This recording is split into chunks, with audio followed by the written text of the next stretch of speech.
Good morning, everyone, and thanks for joining the session. My name is Jorge, and I work with the Chrome security team. Today, I'll be talking about how to make Chrome apps and extensions be more secure. And as the subtitle of the talk says, we want to focus on keeping the users of these apps and extensions safe. Now, a lot of work has been done by not only by Google, but by other browser vendors as well, to make browsers more secure. What does this mean? Well, it's harder now for a malicious website, any random website, to compromise the browser in a way in which it will allow the attacker to execute arbitrary code in the user's device. However, in order to also protect the user's data, the data that the user keeps in your web app or Chrome extension, we need the help of you, the developers.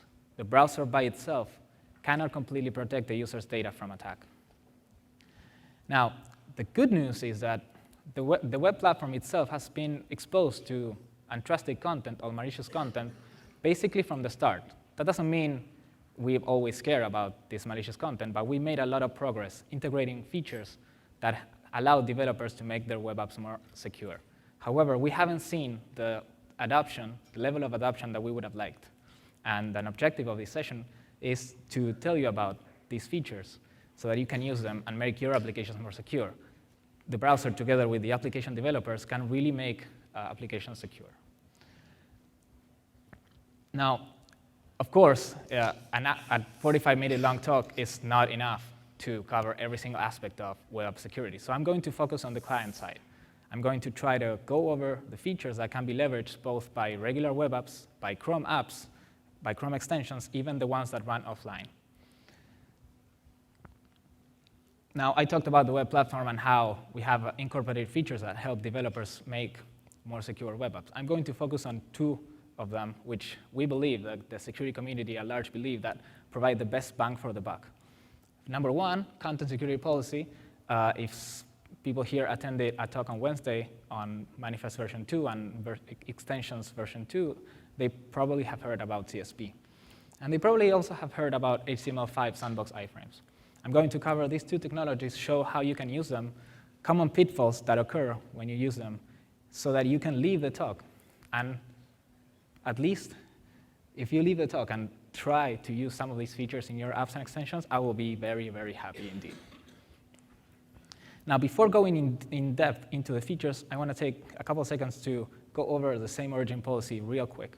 The same origin policy is the basic security policy that browsers and user agents try to get websites to comply to in the web. And the same origin policy basically says that two objects can interact directly if and only if they belong to the same origin. An origin which is taken from the URI of those objects by looking into the schema, the host, and the port of that URI. Now, the good thing about talking and reasoning about origins is that the most common security vulnerabilities can be described in terms of origins. When untrusted content or script gains the authority or runs in the context of a particular origin, we talk about cross-site scripting. When a possibly malicious origin gets the network access privileges, the web request privileges of another origin, we talk about cross-site request forgery. And for some reason which I don't understand, people really like to say cross-site scripting with an X and cross-site request forgery with a C. I will never get that. Now, a lot of the features that I'm going to talk about today can be very easily implemented in an extensions manifest or a Chrome apps manifest. But after helping many teams at Google write more secure apps and extensions, either for Chrome or for Chrome OS, I noticed that people made the same mistakes over and over again, not because they didn't know what they had to do, but because there's some tricky nuances that one has to know in order to make CSP or sandbox iframes work correctly. So I wrote a very simple app, which I call manifest lint. Not very creative, but that's what I got. Which you feed it a manifest, and it will highlight sections of the manifest that are OK from a security perspective, and sections that might need help. In this case, I'm feeding the actual manifest of the manifest lint application to itself, and it's telling me that I'm not setting a content security policy. Now, I will go deeper into content security policy in a couple of slides. But first, I want to show you what happens when one develops an application and doesn't really take into account security. Now, I wrote this application in time to demo it at I/O. And one could wonder what happens if the application takes a manifest in that text area and displays the highlighted manifest on the other side. Now, what happens if the application receives a manifest that is not necessarily benign, that is malicious or malformed? Well, let's try that. I'm going to switch video, and if I cannot make this demo work after what Sergey did on Wednesday, I'm going to feel really, really bad. Okay.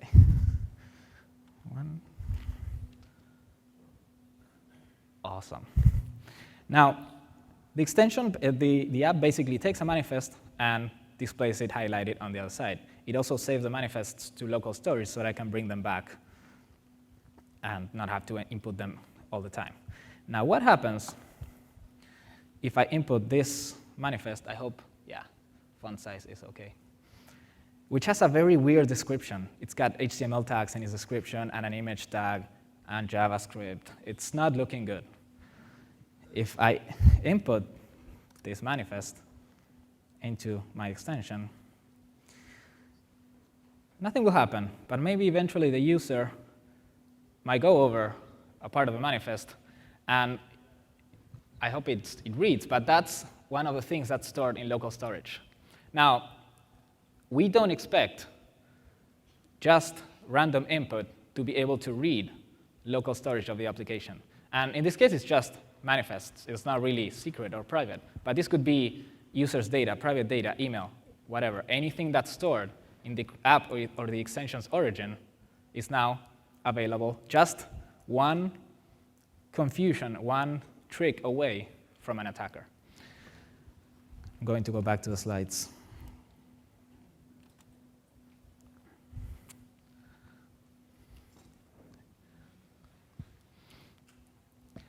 What's the problem? Well, that's the problem. I'm using eval to parse JSON, and I'm using inner HTML to display the highlighted manifest. Now, I'm not going to go very deep into what the exploit does, but it's basically using the fact that I'm using inner HTML to inject script into the application that's triggered when the user mouses over the image. Now, since the use of inner HTML basically allows me to inject any sort of tag or script that I want, that's basically given a straight way for an attacker to get malicious input into my application. And this is where content security policy comes in. In a nutshell, content security policy is a way for me, the application or extension developer, to tell the browser, only allow me, the application, to load resources or script from this whitelist of trusted sources. Now, it might sound kind of weird, since I'm telling the browser to restrict what me, the application, is allowed to do. But since we've seen in the demo that it's very easy to hijack the behavior of an application, it's a very powerful tool, CSP, that allows me to, beforehand, to say, I don't want to be able to load anything outside of these trusted sources. By doing this, by not allowing the application to load script or resources from untrusted sources, we prevent most cross-site scripting attacks. However, in order to be able to tell whether the script or the resource that we are loading actually belongs in the whitelist or not, we need to be able to tell where that script comes from. And the problem is that we are not always able to do that if the script that we are loading is included inline in the application. There's no way for the browser to tell whether inline script has been put there by the developer or has been injected due to a bug in the application. The only way in which CSP can fulfill its purpose and actually block things that are not in the whitelist is to ban all uses of inline script or features in JavaScript that turn strings into code. Because you can never be sure whether that inline script is malicious or not, or whether the string that's being turned into code by eval is malicious or not. Now, how do we use it? If you're writing a Chrome app or an extension, it's really, really simple. You just add one line to the manifest called, very creatively, content security policy. And a content security policy itself is just a list of allowed sources for different types of resources. In this case, what we're saying is that by default, the application is only allowed to load resources from its own origin. That's what the quote self-quote token says. Now, in case of scripts, we want to allow the application to load scripts from its own origin, the extension package, as well as from the googleapis.com site. And in case of styles, CSP does include a token called unsafe inline, also with quotes. This can be used to turn off the requirement for script not to be inline. However, if we use the unsafe inline token in the script source line, we're basically defeating the purpose of CSP. We are not gaining any advantage.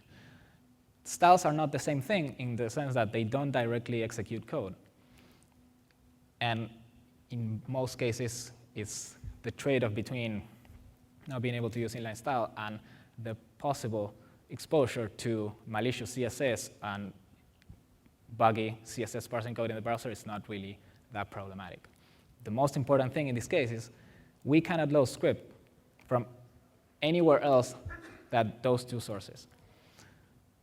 Now, if I try to load my application with this new manifest, I'm not going to do it in the computer because the text of the JavaScript console is very hard to make bigger. So that's exactly what Chrome prints if I try to load my existing application with this new manifest. And it's basically saying what we expected it to say. If content security policy doesn't allow inline script, well, of course, Chrome is refusing to run inline script.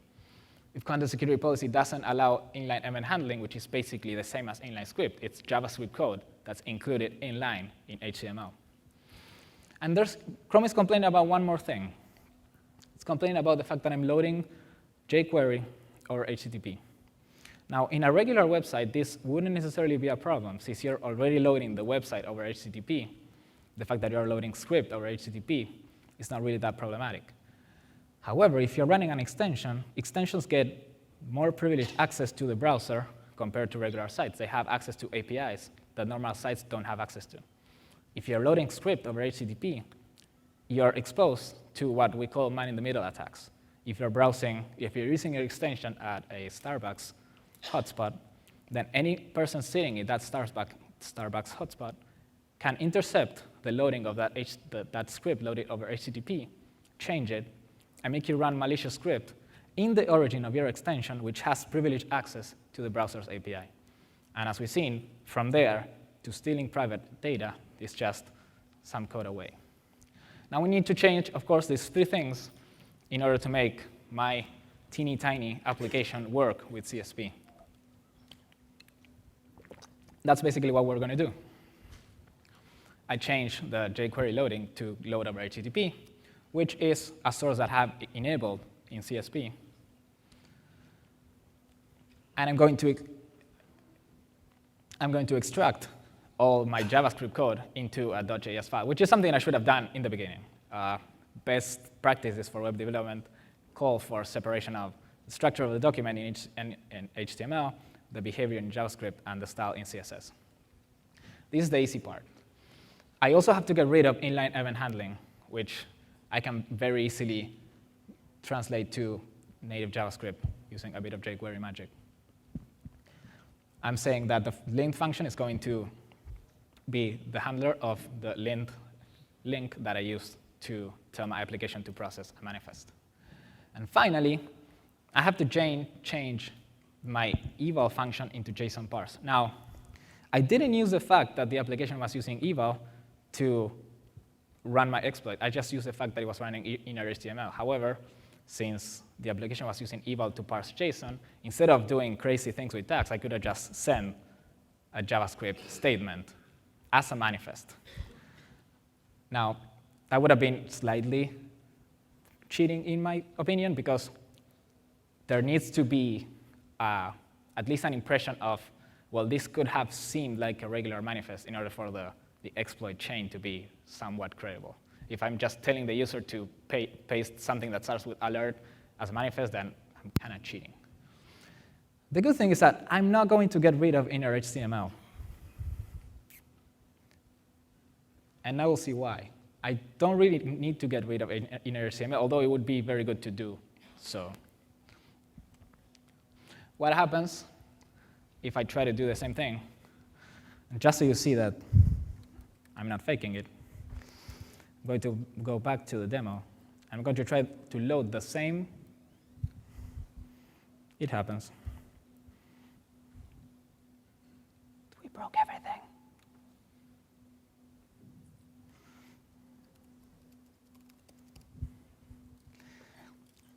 I'm going to use exactly the same manifest in the safe version of the application that loads with the content security policy that you guys have seen.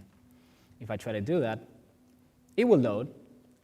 But if I mouse over the little square, which had the onload attribute, nothing happens. And the console, which clearly you guys cannot read that, but it says, refuse to execute inline event handler because of content security policy.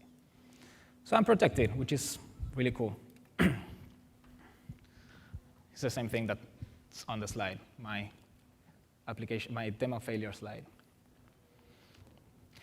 And the interesting thing is that the way I see it, CSP allows the application or extension developer to rely on the browser as a safety net, as I'm pretty sure that I covered every single base. I'm pretty sure that I tied every loose end. But just in case I haven't, please, you browser, make sure that I don't screw up. And this is what I'm talking about when I say that application developers and browser developers have to work together in order to protect users. The browser can make sure that your application never uses unsafe script. You guys have to use the feature that the browser provides in order to allow the browser to do this. Now, people might say, well, that's a really, really simple app. It doesn't really do anything useful. And you might very well be right. So I want to move over to something that's very dear to my heart, which is the Chrome OS Document Viewer. We applied these two security features to the Chrome OS Document Viewer. The Chrome OS Document Viewer allows Chrome OS users to open a lot of different document types, including Office files, online on their Chrome OS devices, directly from the Chrome OS File Manager. Everything runs on the web/Chrome platform, and it runs offline. Now, when the developers of the document viewer were working on the application, we wanted to make sure that it was a safe application. Opening Office documents, it's dangerous. And we wanted to make sure that we could do it in a safe way. So the first thing the developers did was apply a content security policy to this app or extension. In this case, it's an app. It doesn't really change that much from what I did with my demo app.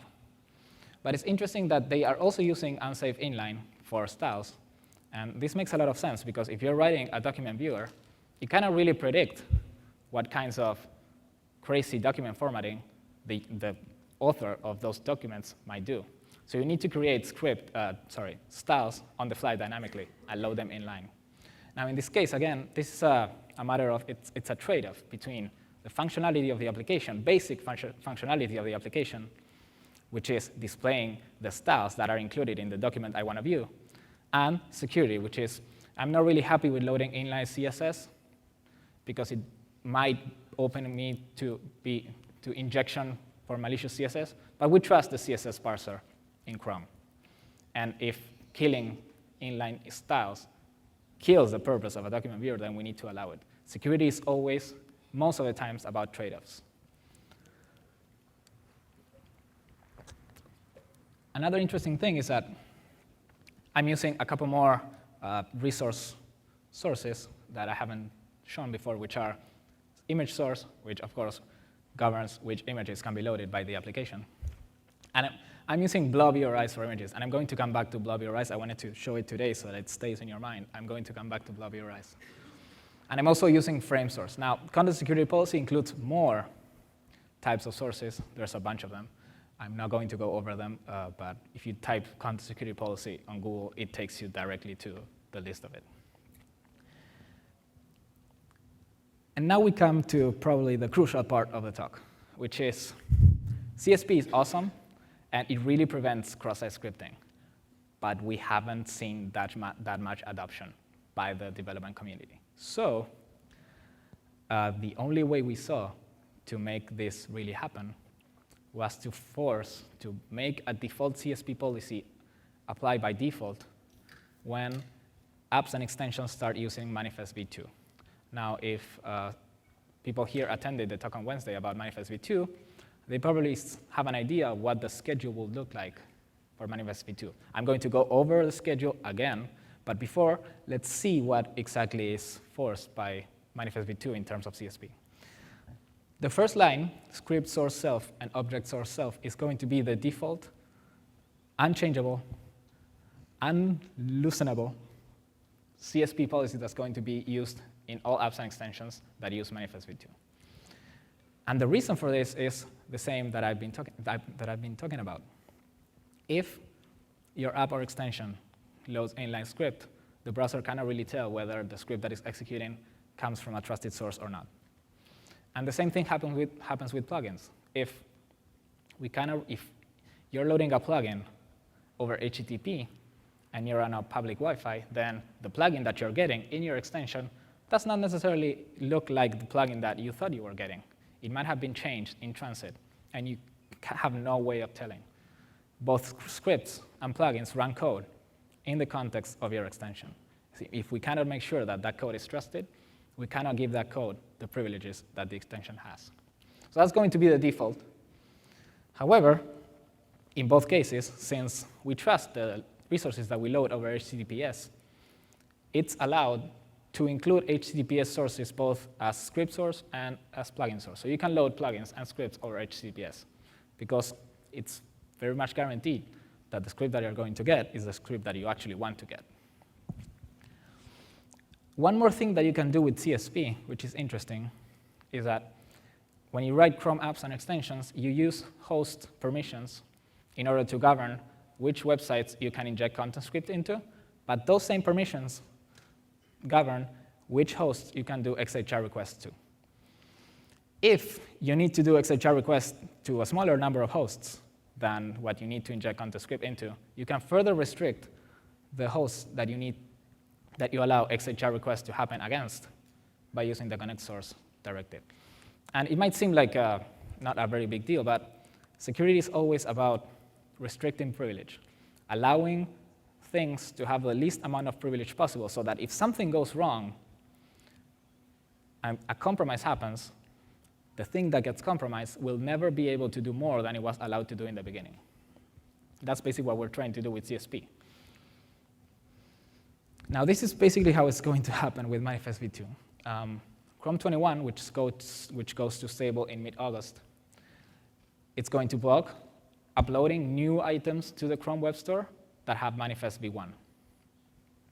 With Chrome 23, that goes to stable in early November, even existing items that use Manifest version 1 will not be able to be updated to new version. And Chrome will stop packaging apps and extensions that have Manifest v1. Now, in the beginning of 2013, we will remove Manifest version 1 items from search results so that they are very, very hard to find. In the beginning of Q2 of 2013, we will completely remove all Manifest v1 items from the Chrome Web Store. And eventually, Chrome will refuse to load them at all whatsoever. Now, it's almost a year from now, right, until it doesn't really work anymore. And the changes are not really that big. But the important thing is that this is the only way that we can guarantee that your users and the users of the Chrome browser and the Chrome extension and the Chrome platform don't get compromised. It's not necessarily because the application developer is writing a malicious app, but it's for the attacker to have a way in.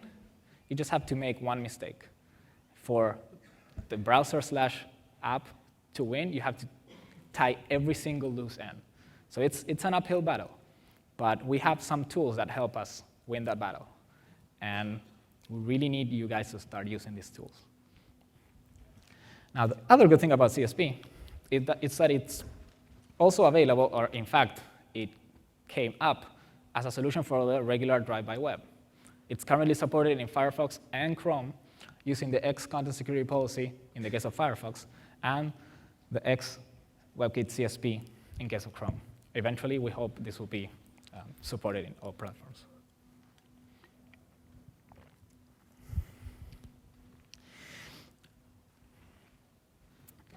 Now, there's some more issues that can come up with CSP, and I wanted to take a couple of minutes to discuss them. An issue that we've seen a lot with CSP is how we talked about how it completely bans the use of eval, because there's no way of telling where that string that's being turned into code comes from. It's the same problem as with inline script. The browser cannot be sure whether that script is actually something that the application developer wrote and not something that a malicious user wrote. The problem is that many web frameworks use eval to do templating, for example. And if we ban eval, then these things are not going to work. And in effect, there's a very cool starter kit for Ember.js that basically brings up simple hello world page using the templating engine for Ember.js, which is handlebars. Now, if we use a very, very, very reasonable content security policy similar to the one we used before, we are allowing loading scripts over HTTPS. We are allowing inline styles. This is basically what the Ember.js inner HTML index HTML page looks like. It should work. We are allowing the loading of that script. Everything else is loading from the extension's own package. But if we try to load it, we get a very, very, very nasty error, which basically says something like, code generation from scripts is disallowed in this context. And it also points us to a source file and a line, which basically says something like function apply something, something. This is never going to work with a CSP policy that actually does work as intended. Now, there are two ways around this. Way number one is for these frameworks to move away from eval and other code generation functions. Now, if you're actually writing the new package apps and using manifest version 2 as we introduced during I/O, there's another way of doing this, which is using a new attribute for manifest, which is called sandbox, which I'm not going to go into specifically in the version that's used in the manifest. I'm going to cover it more generally so that it can be used also in the drive-by web. Before moving on to the next, to HTML5 sandbox iframes, a very big CSP don't. Unsafe inline and unsafe eval for script source completely defeat the purpose of CSP. Please don't do it. If you need to do this, you probably are doing something not wrong, but you're doing something insecurely. So please think again. If you need to include this in your CSP policy, then please think about why you need to do it. Now, the good thing about CSP is that it provides a very effective whitelist for resources. But it's not very granular. It's either you're allowed to load this or you're not. What we would like to have is a way of maybe running script in our application, but not giving that script access to the extensions or the application's origin. It seems like there's nothing in between. It's either not running at all or running and giving complete access to users' data and everything. That's where HTML5 sandbox iframes come in. What we would like to do is to load that script, execute it, but execute it in a different origin than the actual application or extension's origin. In fact, let's go even further. We want to run it in an origin that's different from any other origin out there. We call those unique origins. They are, by definition, different from any other origin there is. And this is where the HTML5 iframe sandbox attribute comes in. It allows loading resources, content, or script safely inside an iframe that will get less privilege than a regular iframe. And we can completely control which of these privileges we give back and which ones we keep away from the iframe. Now, it's as simple as using the sandbox attribute on a regular iframe. If we do that, the code that we load inside the iframe will be restricted in this way. It will live in a unique origin, so we won't be able to access directly the application or the extension's DOM structure or script or anything. It actually, if we don't do anything else, it won't even be allowed to run scripts at all, or submit forms, or navigate the top page, or load plugins, or create pop-ups. Now, almost all those things can be re-enabled individually by giving arguments to the sandbox attribute, except the loading of plugins, which so far cannot be re-enabled. Now, I said that we might want to use sandbox iframes to run script in a different origin. So going back to the Chrome OS document viewer, what the document viewer developers did was run most of the JavaScript that displayed the final document inside a sandbox iframe. And why did they do this? Well, even though we might be pretty confident about the JavaScript that we wrote, if there's no need for that JavaScript to directly access all the private information that an application such as a document viewer might have, why give it that privilege if it doesn't need it?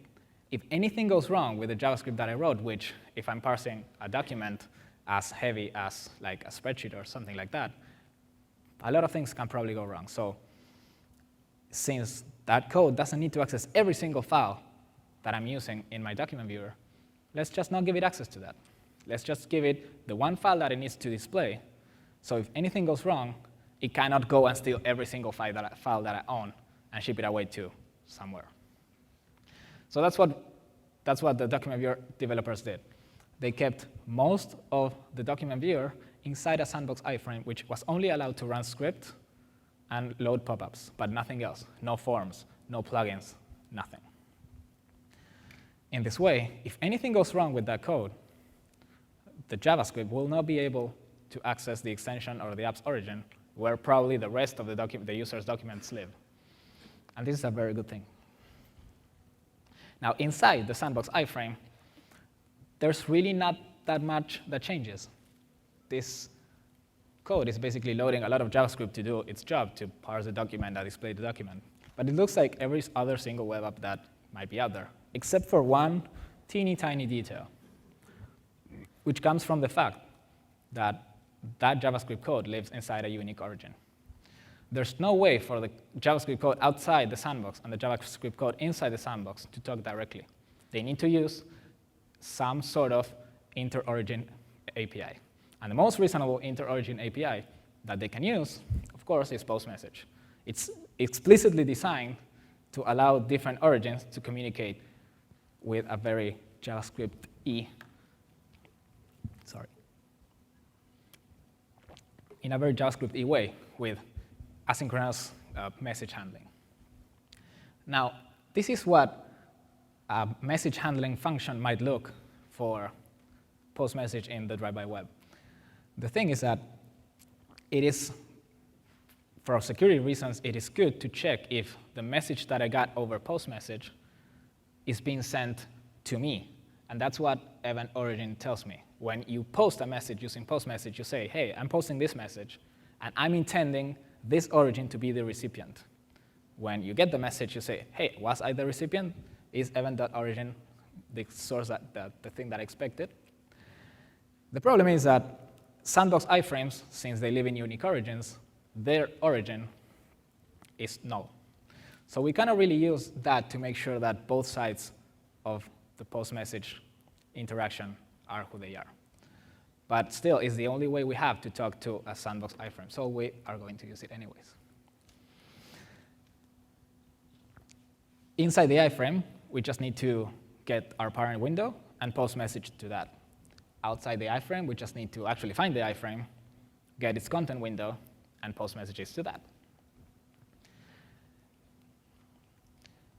Now, Again, the objective of sandbox iframes is to be able to use script that we might not be comfortable with accessing our origin, but we might need to use it to solve a particular aspect of our application. In the case of document viewer, this script was displaying the final document to the user, but it had no need to access every single other document. By running it in a unique origin, we guarantee that even if anything went wrong, even if something that we didn't think could go wrong actually did go wrong, there was no way for that code, even if it was compromised, to access any other document, which is a very good thing. You don't want one malformed document that you wanted to see to steal every other single document you had. Other very important thing, more don'ts. Security is filled with don'ts. If we can both restrict the limitation of not running script and the limitation of running in a unique origin, we can do them both at the same time. However, if we do them both at the same time, since the iframe will be living in the same origin as the enclosing page, and the JavaScript and JavaScript will be allowed to run inside the iframe, there's nothing preventing that JavaScript running inside the iframe to get a reference to the actual iframe, since it's living in the same origin, and just take the sandbox attribute out. So either never use those two together, because again, as with unsafe inline and unsafe eval, you're completely defeating the purpose of the sandbox in the first place, or make sure that the script that you're including doesn't have code that can do this. You might not be sure that your script will not fail with a malformed Office document, but you can be sure that it's not actually searching for iframes and removing sandbox attributes. So sandbox iframe, please don't do this, because it defeats the purpose. And as many people say, a false sense of security is even worse than being insecure. So please don't do this. Now, I mentioned at the beginning of the talk that I wanted to cover some common issues and pitfalls that came up when people tried to do this in actual applications. And I'm going to go over those real quick. We talked about most of the CSP restrictions. The only actual pain point that we found was the use of eval for templating engines. Everything else, even if it takes some work, is just a matter of extracting script and extracting event handling from HTML files. It shouldn't be impossible. We talked about how once we get stuff into a different origin so that it doesn't have access to the user's data, we need to talk to it as if it were a different origin, because it actually is. So we need to use inter-origin communication mechanisms such as post message.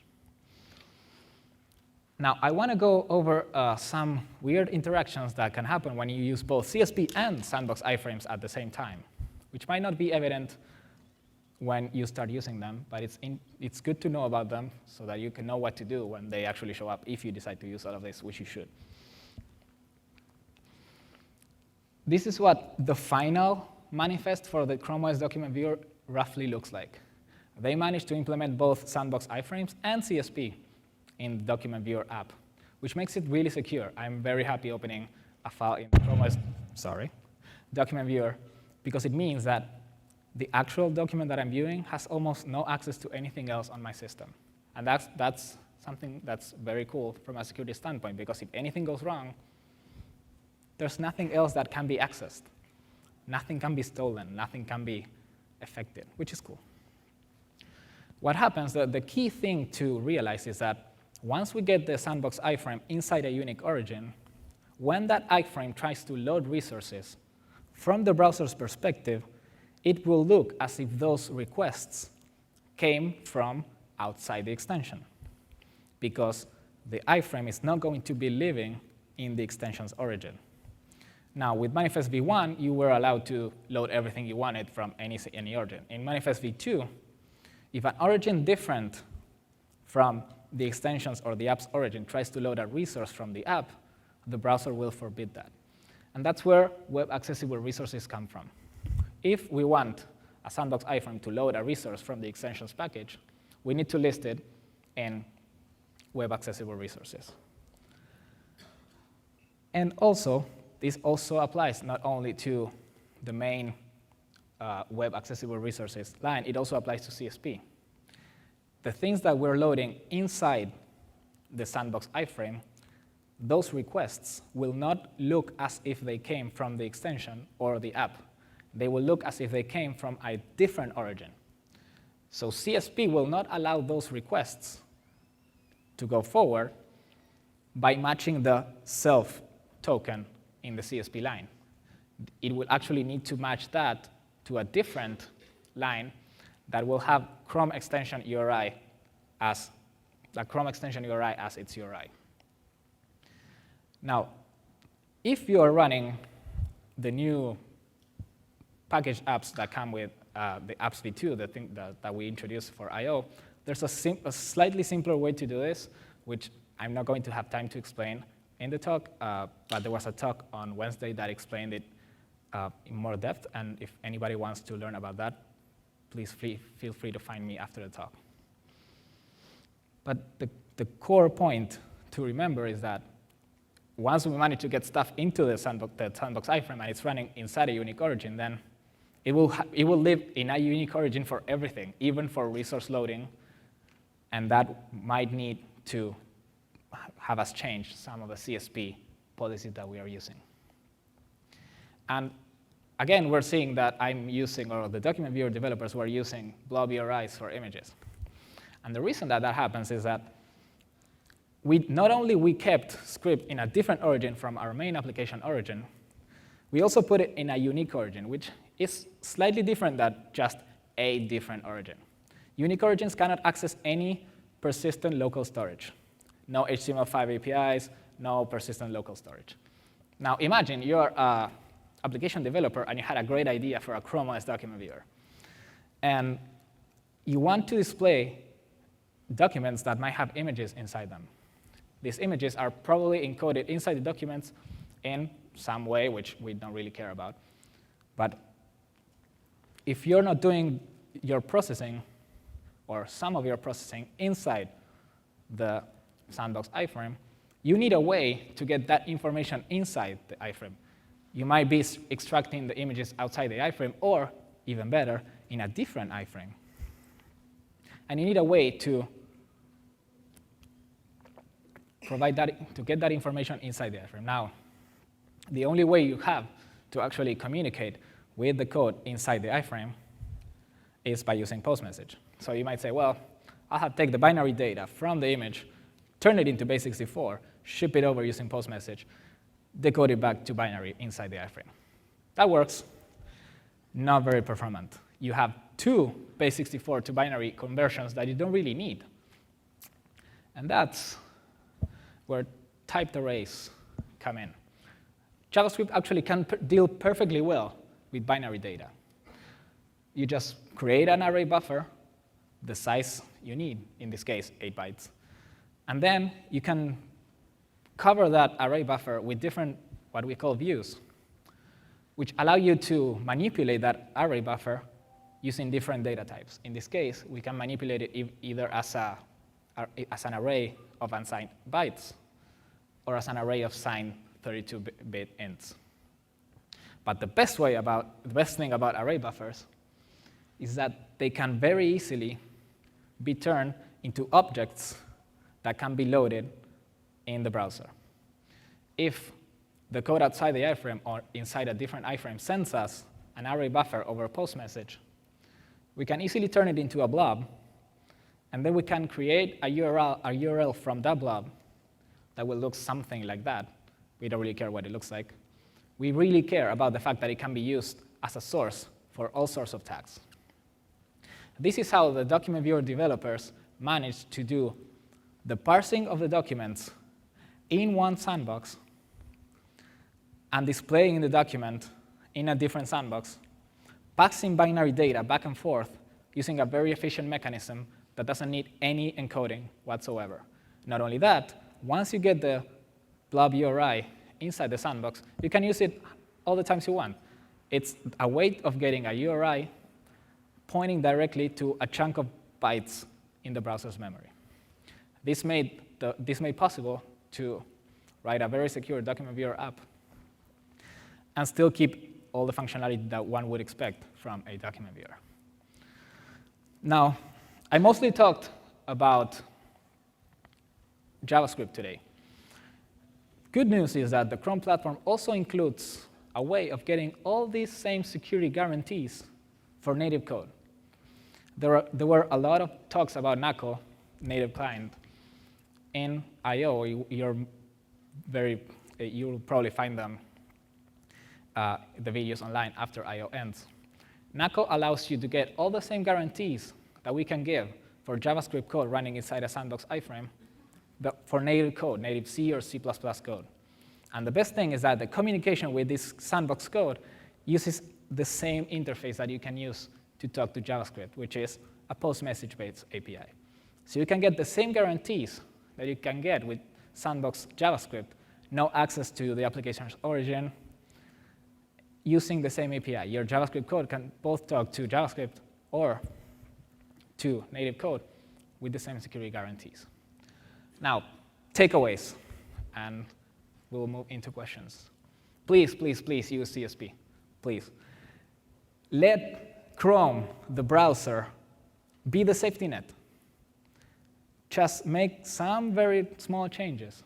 Move scripts out of the HTML, remove inline event handling, and stop worrying. As long as you do stuff this way, the browser will take care of not allowing malicious script to go through. This blocks most cases of cross-site scripting. It does. Because the browser can make sure that this doesn't happen in only one place. You have to make sure that it doesn't happen in every single place you use in HTML or eval or everything. Let the browser help the app make sure that this doesn't happen.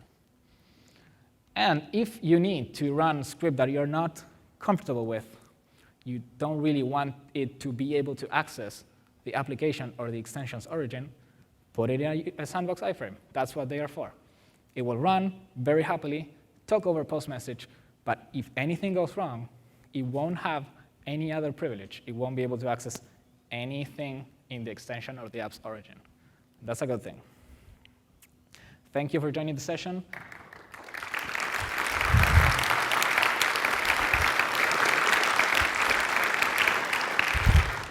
That's my email, my public Google Plus account. The slides are going to be posted. I saw some people taking pictures of the slides. Don't worry. And yeah, we're open for questions. There's mics. Yeah, there's mics for questions. Hey, good talk. My question's a bit of a tangent, though. Have you guys seen very many actually malicious Chrome apps or extensions? We take out approximately a dozen malicious extensions, either per day or per week from the Chrome Web Store. OK. Yes. What kind of attack patterns do they use in general, if you can tell us? No. OK. You should be. It's probably better to contact press. Yes. OK. Fair enough. Thanks. More questions? No more questions? Don't be shy.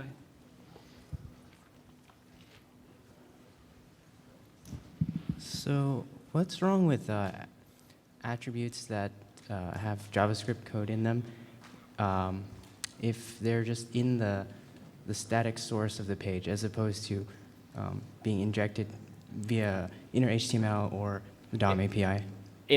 For the browser, from the browser's perspective, there's no difference. So the browser doesn't know that the on mouse over script that I added in the first demo is actually malicious. I want the browser to be able to.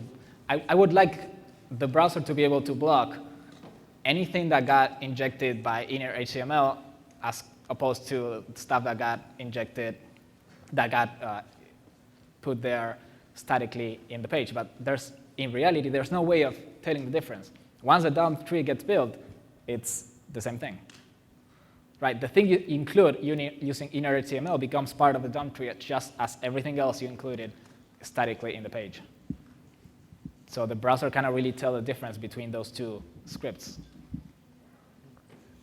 We can discuss it after. Yeah, OK, the talk. good idea.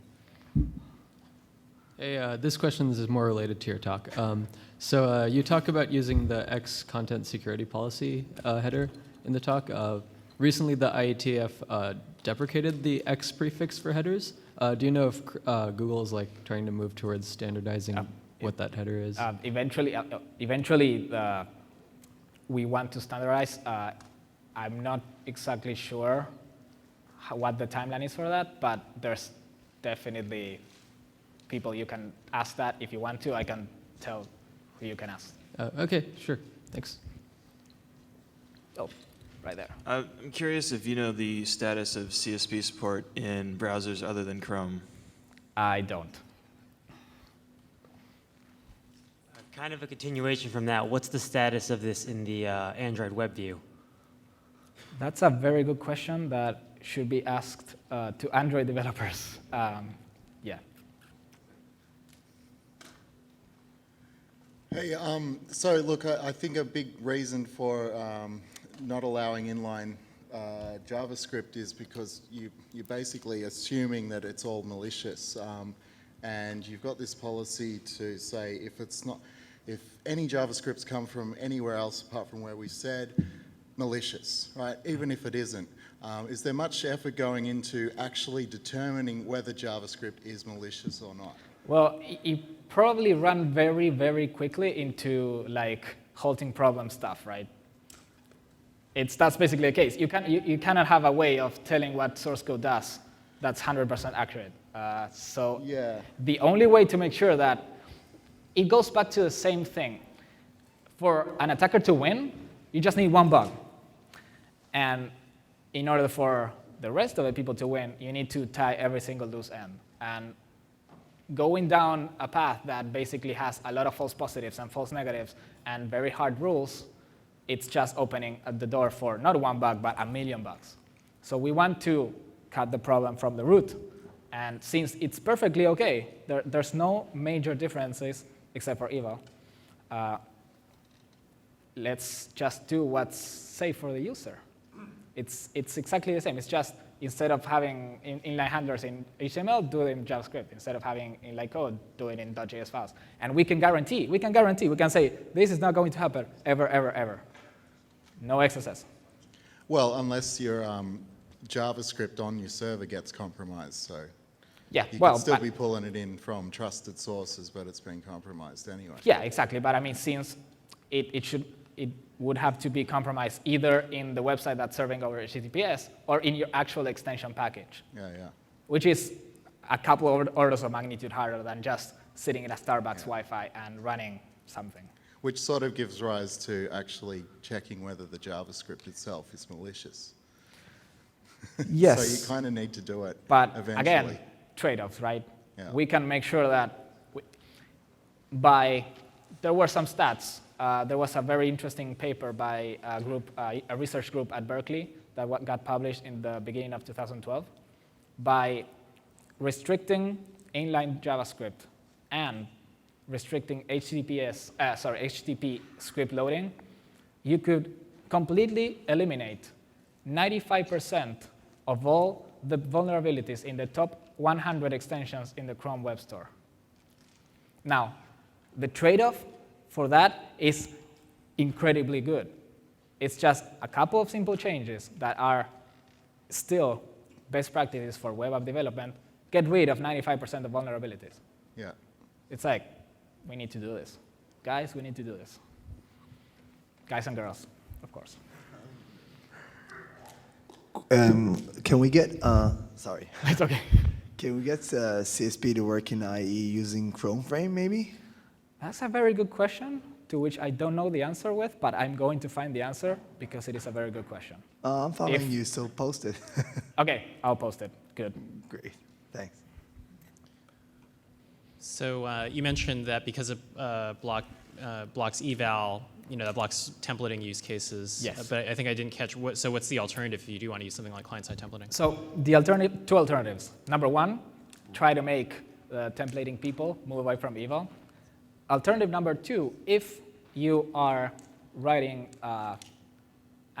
one of the new package apps for the Chrome platform, this doesn't work in the drive-by web, just for the Chrome platform. you are able to say in the manifest, using the sandbox attribute in the manifest, not in the iframe, in the manifest, you are able to say this document, when it's loaded inside an iframe or in a window, it should be put in something very similar to a sandbox iframe.